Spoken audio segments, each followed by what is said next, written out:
DB Harun আমরা জেলে থাকতেই জানি এটা, যে তার রিমান্ডের সময় তাকে ধরে নিয়ে গিয়েছিল হাতির ঝিলে। শুনেছেন মনে হয় অনেকে। হাতির ঝিলে নিয়ে শার্ট প্যান্ট পরিয়ে গেঞ্জি টেঞ্জি গায়ে দিয়ে হাতে বিড়ি সিগারেট দিয়ে চারদিকে রাস্তা ব্লক করে কেউ যাতে আসতে না পারে দেখতে না পারে, একটা মেয়ের পর্যন্ত তার কাছে দিয়ে দিয়েছে আলিঙ্গনরত অবস্থায়। এমন একটা দৃশ্য, মানে যেই দৃশ্য দেখলে যে কেউ তার ব্যাপারে খারাপ ধারণা লালন করবে। এটা ভিডিও ফুটেজ নিয়েছে আর ছবি কত হাজার তুলেছে আল্লাহ ভালো জানে।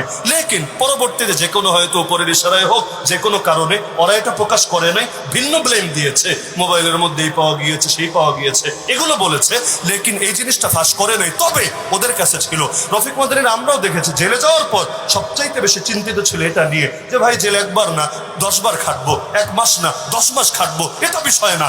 কিন্তু যদি এভাবে এটা চারদিকে ছড়িয়ে দেয় মানুষ তো আর বুঝবে না যে এর পেছনে আড়ালে কি ঘটনা আছে, কি জঘন্য ষড়যন্ত্র লুকিয়ে আছে, এটা তো তারা বুঝবে না। ইউসুফ নবী যেমনি ভাবে যেই পাপ থেকে বাঁচতে চেয়েছিলেন ওই পাপের দোষ কাঁধে নিয়েই তাকে 10 বছর জেল খাটানো হয়েছে, এটা নিয়ে চিন্তিত ছিল আল্লাহর বান্দা। আলহামদুলিল্লাহ আল্লাহ হেফাজত করেছেন, আল্লাহ বড় দয়া করেছেন যে তারা দীর্ঘকাল পর্যন্ত জেলে রাখলেও মামলা দিয়ে পেরেশান করলেও জিনিসটা প্রকাশ করে নাই।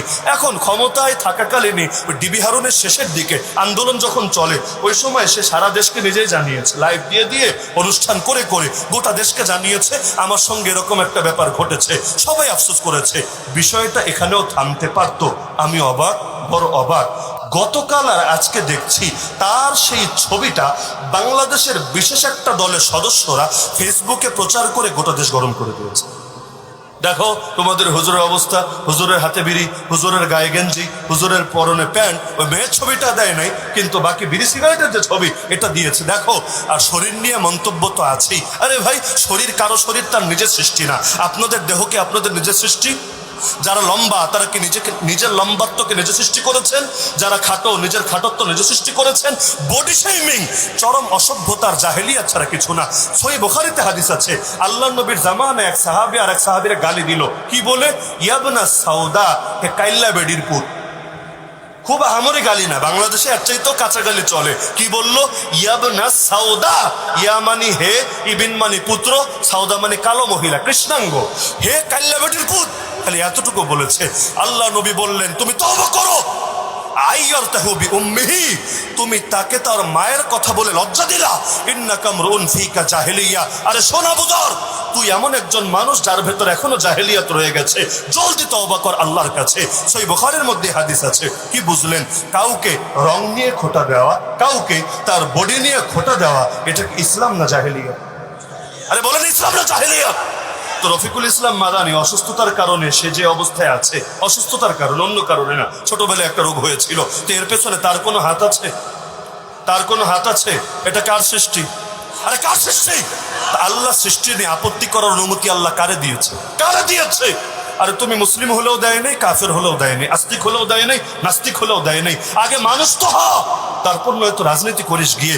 আরে বডি শেমিং এর চাইতে নিকৃষ্ট অসভ্যতা আর জাহেলিয়াত কি হতে পারে? তো বাংলার জমিনে হচ্ছে, তার সাইজ নিয়ে পর্যন্ত কথা বলা হচ্ছে, সেই ছবি ছড়ানো হচ্ছে। তা আলেমে যদি আলেমের গোশত খায়, কাক নাকি কাকের গোশত খায় না? শুনেছেন না? কাক কাকের গোশত খায় না। মরে যদি পড়ে থাকে কাক এসে কাকের গোশত খায় না। আলেম যদি আলেমের গোশত খায়, শাহবাগে গিয়া যদি বলে আমরা অমুক আল্লামার ফাঁসি চাই, নাস্তিকদের দাবির সঙ্গে একমত ভাই, এরকম যদি ডায়লগ মারে, ওটারে কি আলেম বলে না জালেম বলে? আরে আলেম বলে না জালেম বলে? তাও এমন আলেমের ব্যাপারে মরার পর হলো সবাই স্বীকার করে নিয়েছে আল্লাহর বান্দা নিরাপরাধ ছিল। আর ঢাকা শহরে যদি জানাজা হতো, বাংলাদেশের ইতিহাসের অন্যতম সর্ববৃহৎ জামাতের সাক্ষী হতো।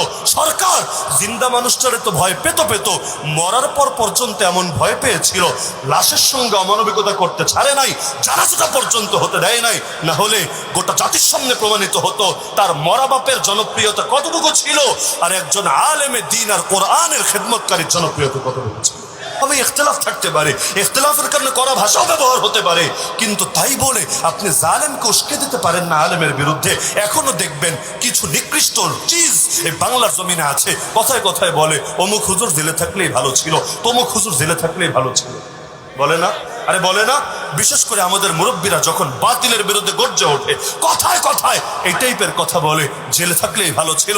হ্যাঁ, আল্লাহর কসম, আমরা জেলে থাকলেও ভালো, আমরা মাটির তলে থাকলেও ভালো, আমরা যে হালতে থাকি তাতেই ভালো। মুসলমানের লস বলতে কিছু নাই, মুসলমানের অভিধানে ব্যর্থতা বা পরাজয় বলতে কিছু নাই। কিন্তু আলেমরা যদি জেলে থাকে, তোরা যদি বাইরে থাকিস, এতে তোদের কোনো লাভ নাই, বরং এগুলোই তোদের পতন ডেকে আনবে।